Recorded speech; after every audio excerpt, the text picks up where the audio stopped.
Assalamualaikum warahmatullahi wabarakatuh. Kami mahasiswi Universitas Muhammadiyah Semarang, Prodi S1 Informatika. Kami dari kelas C akan menjelaskan tentang himpunan. Sebelumnya perkenalkan, saya Sulfa Laraiba dengan NIM akhir 097. Saya Najwa Saksabila dengan NIM akhir 117. Saya Ana Rizky Padiana Putri dengan NIM akhir 110. Saya Laira Sagirzana dengan NIM akhir 108. Saya Putriana Nurayu Rizkyani dengan NIM akhir 104. Yang pertama yaitu konsep himpunan dalam Islam. Nah, dalam matematika, himpunan adalah kumpulan objek atau elemen yang terdefinisi dengan jelas.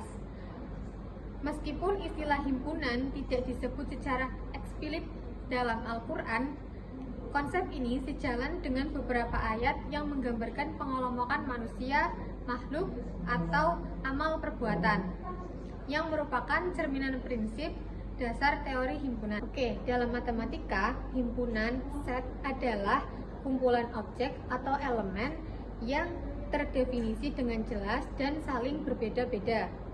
Nah, notasi umum untuk menyatakan himpunan adalah dengan menggunakan kurung kurawal. Contohnya, misalnya di sini ada A sama dengan kurung kurawal 1,2,3 terus tutup kurawal lagi.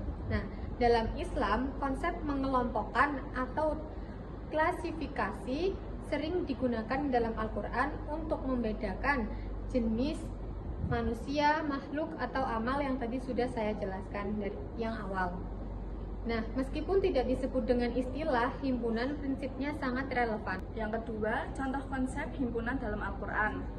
Yang pertama, Quran Surat Al-Fatihah ayat 7, yang artinya jalan orang-orang yang kau beri nikmat, bukan jalan mereka yang dimurkai dan bukan pula mereka yang sesat.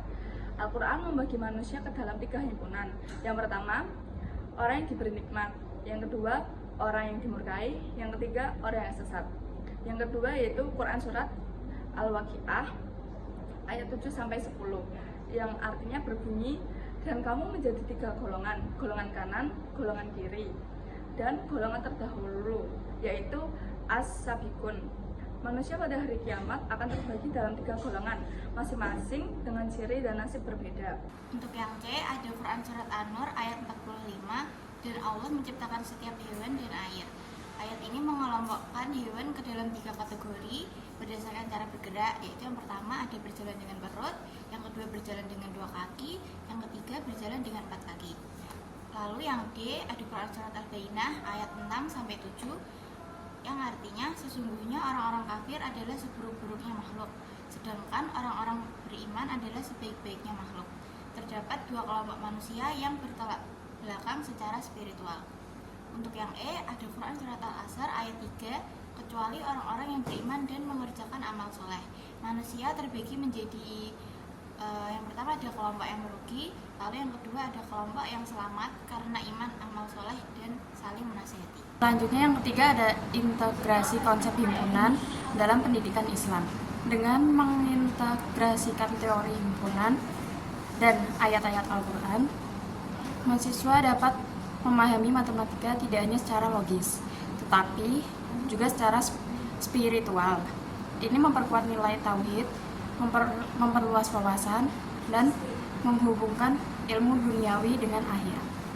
Kesimpulan dari pengantar konsep himpunan dalam Islam dan matematika adalah konsep himpunan dalam Islam bukan hanya sekedar teori matematis, tetapi memiliki makna filosofi dan spiritual.